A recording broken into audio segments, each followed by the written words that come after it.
What's up, what's up? I'm making a video for my friend about how to meditate and might as well share it for everyone, right? There's a lot of myths about meditation. Meditation is the easiest thing to do.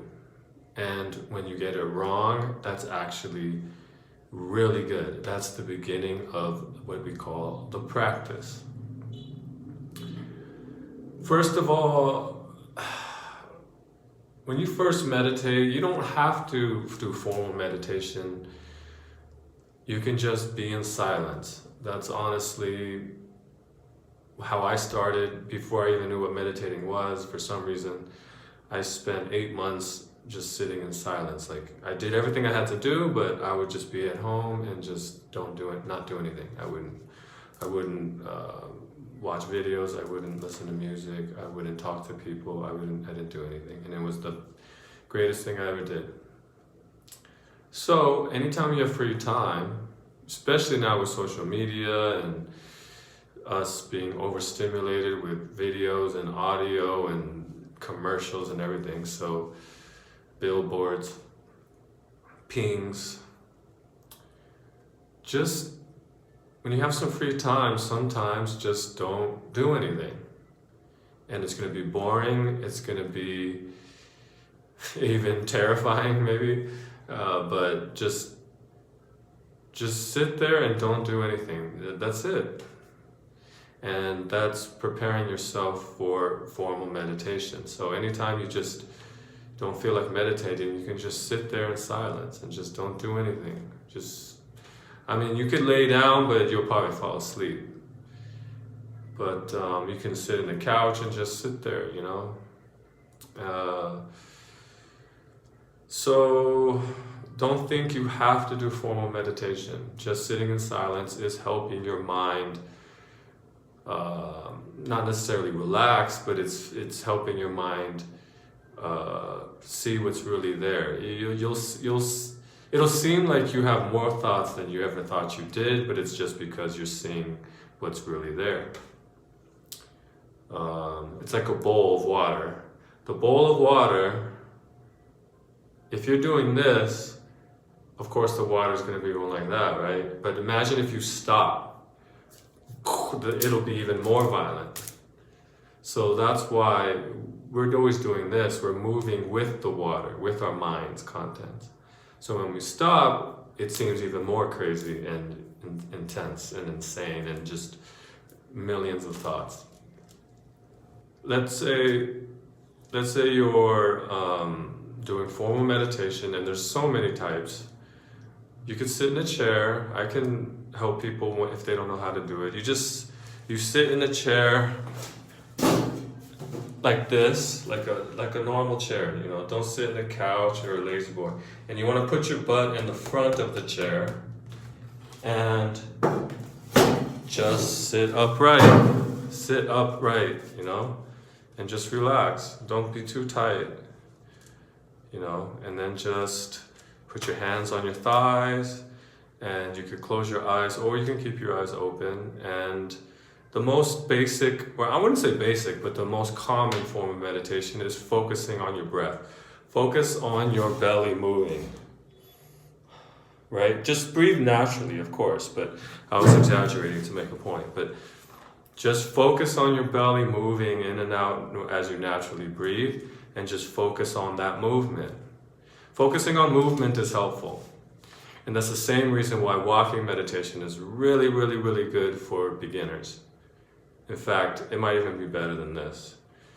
Maybe I'll explain it after we do this. Okay, so you're just gonna focus on your breath. Okay, you can close your eyes or not. You could either keep your eyes a little bit like half open and just kind of just gaze off into the distance. Don't focus on anything. And then you just put your attention out of your head into your belly and just stay with the movement, like a rhythm of your natural breath, of your belly moving. And maybe and it's good to do meditation for very short periods of time at first, and do many short sessions. Like, let's say, if you have 5 minutes, then just do like 30 seconds and then take a quick, like a very short break, and then 30 seconds and then short break, 30 seconds, short break, 30 seconds. Or even less, do like 10 seconds, okay? Let's do 10 seconds, okay? Ready? So just relax. Don't be too tight, definitely not. But don't be too relaxed either, like all like, you'll probably, not only is that uncomfortable, not good for long periods of time, but you're gonna fall asleep. You wanna be in between, like my violin string. When you tighten a violin string, it's not too tight, it's not too loose, okay? So you just relax and just be chill. Just don't think too hard about it, okay? Now, let's start. Maybe take a deep breath in your nose, out your mouth.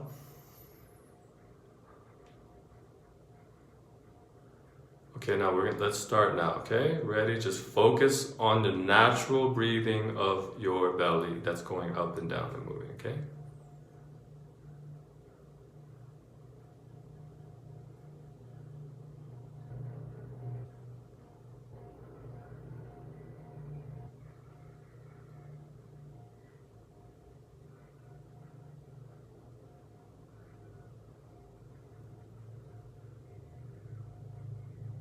Okay, that's it. Now, again, do short sessions and just, anytime you have a break, do a short session. And if you have 10 minutes, then do short sessions for 10 minutes. That's the traditional way it's taught, meditation is taught usually. Okay, so now, this is the most important thing about meditation. I'll teach you the practice.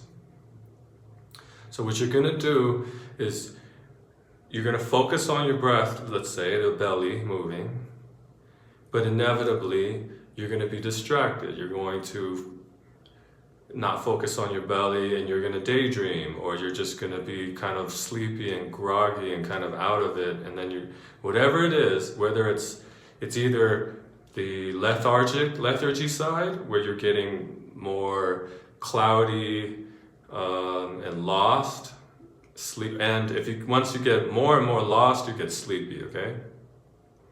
That's the one wrong thing to do, is you go over here in the more cloudy, sloppy mind, not clear mind, or sleepiness, okay? Then the other side is just having thoughts, a lot of thoughts, or just having any thought or feeling. Agitation, we call it, but it's just having thoughts, okay?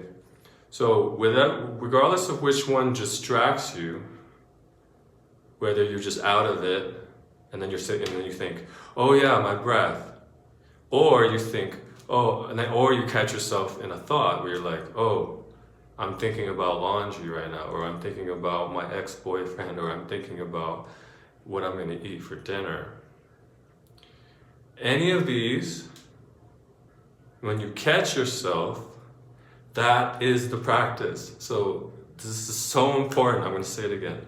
When you catch yourself doing meditation wrong, meaning not being on the object, which is your attention on the movement of your belly, you're not on the object, and you go out here or over here, and you catch yourself, that is the greatest thing you could do as a beginner, and all the way through mastering this. I'm not going to say it. Okay, so why is that great? So getting it wrong and catching yourself doing it wrong is the practice. That's the practice of getting your attention back, which is called shamatha, okay? You're learning to be single-pointed. You're learning to be clear, but at the same time, well, I'm not going to get into it, okay? Just remember that. That's all meditation is. It's catching yourself doing it wrong and coming back. And that's it. Okay, another point. You'll notice the Western world has got this wrong. The ancient Eastern world is amazing because they figured out the mind.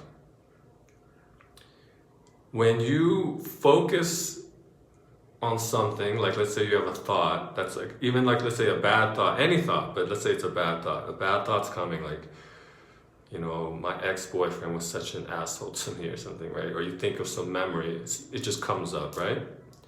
Now, pushing it away is going to make it linger longer, okay? This is so important to understand.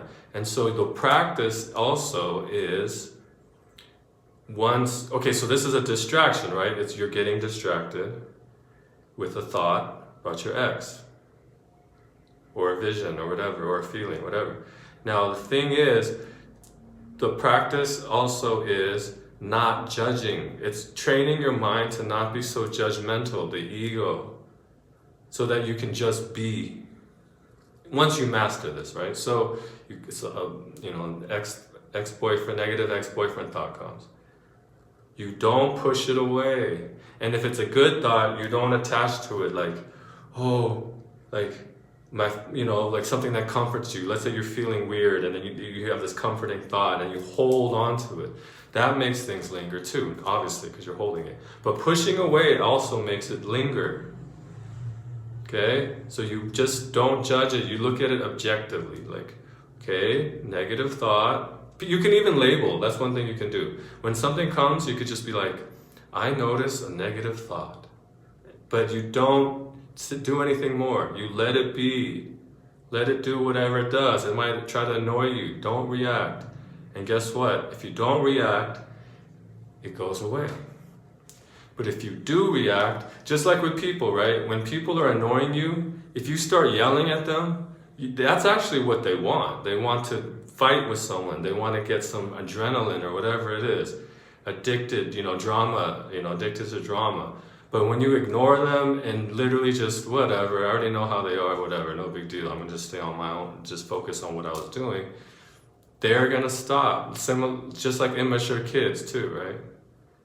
They want the attention. Well, negative thoughts and negative feelings want attention as well. So if you ignore them and just don't react to them, ignore isn't the word because I feel like that's a reaction. Just don't react. Just don't react as much as possible. And it's more likely to leave.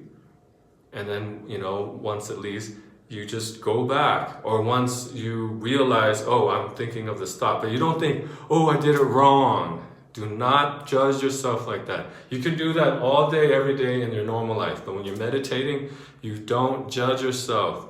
Don't think, oh, I did it wrong. Just, it is what it is, okay? And don't think like, oh man, this session's really going bad. Or like I said, when you do meditation wrong and catch yourself and come back, that is the greatest thing you could do. So be proud of yourself when you do it wrong and come back. But of course, don't focus on that either. Like, oh, I'm so good now. Just don't think anything. Try not to think anything. Just relax. And then don't not relax when you're not relaxed. Don't be mad don't be mad that you're mad. Don't be afraid that you're afraid. Don't be, judging that you're judging. You see how ridiculous it is? Judging that you're judging. Judging yourself for judging. Just, it is what it is. Come back. Be gentle with yourself. Be relaxed in your body. Relaxed in your mind. Gentle heart. Give yourself some patience. Be patient with yourself. It's easier to be patient with others, right? But be patient with yourself. This is such a beautiful thing that we all need to learn, okay? So then you just come back. All right, real quick. We're at 14 minutes. Walking meditation is actually very profound and it's, I would think, easier for beginners. So I'm going to be really fast. All you do is have a spot in your room or wherever outside in your backyard or something. Have like maybe 5 to 10 feet of land or a space where you walk back and forth. Okay, so you're going to walk like 5 to 10 feet and then churn around, and then you walk in a line again, churn around, walk in a line. That's all it is. But it's 3 phases, okay? So you're gonna focus on the movement, just like we focus on the movement of our belly, we're gonna focus on the movement of our feet. So it's gonna be like this. Let's say this is your foot on the ground, okay? Don't take big steps. So that way you can move 1 foot at a time. If you take big steps, the other foot's gonna move the heel is going to go up, and you don't want you want to focus on 1 foot at a time. So 1 foot, okay, so you're going to go focus on the heel moving up, then focus on the foot being in the air, and then focus on the foot going onto the ground. Then the next one, heel up, number 2 step, foot in the air, and then number 3, foot on the ground. And you take little steps so you can do 1 foot at a time. And then turning around is the same thing, okay, like 1 foot up, wait, 1, 2, 3, 1, 2, 3, 1, 2, 3, and then you turn around. And then once you're turned around, you just take the steps. Do it nice and slow, nice and calculated and slow, and you want to focus on the movement and stay on it. And when you get distracted or you're not focusing on the movement, then you know what to do, just like I explained. You catch yourself and come back to the movement of your feet. So walking meditation is great for beginners, and do not think it's any lesser than sitting meditation in a chair, or formally in lotus position looking all cool. Walking meditation is very profound too, so very, very profound. So you don't have to do you don't have to sit in the lotus or half lotus or quarter lotus and all that kind of stuff. You don't have to do that. All right, that's all I have to say. If there's any questions, just ask down below. Love ya, peace.